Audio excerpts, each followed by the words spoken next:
Bismillahirrahmanirrahim. Assalamu alaikum everyone. Welcome back to my new class of MD Abdul Faisal. I hope you all are not bad. I'm also fantastic. So let's get started. Dear viewers, এর আগের পর্বে আমি future perfect tense নিয়ে আপনাদের সামনে আলোচনা করেছিলাম। আজকের পর্বে আমি ফিউচার পারফেক্ট কন্টিনিউয়াস টেন্স নিয়ে আপনাদের সামনে আলোচনা করব। চলুন শুরু করা যাক। Future perfect continuous tense. What is future perfect continuous tense? বা future perfect continuous tense কাকে বলে?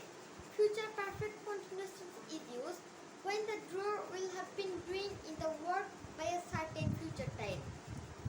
অর্থাৎ ভবিষ্যৎকালে দুটি কাজের মধ্যে যেটি আগে এবং দীর্ঘ সময় ধরে ঘটতে থাকবে তার কালকে future perfect continuous tense বলে।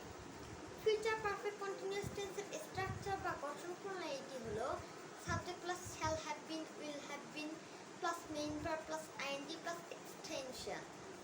For which সীমা আসার আগ পর্যন্ত করিম খেলতে থাকবে। করিম will have been playing before Seema comes. সে আসার আগ পর্যন্ত আমি পড়তে থাকবো। I shall have been reading before he comes. সে 10টা পর্যন্ত কাজ করতে থাকবে। He will have been working till 10 o'clock. আশা করি সকলেই বুঝতে পেরেছেন। এরকম আরো ইম্পর্টেন্ট ভিডিও পেতে আমার ফেসবুক আইডিটি ফলো দিয়ে পাশে থাকুন। So today it is here. I will come again with another new topic.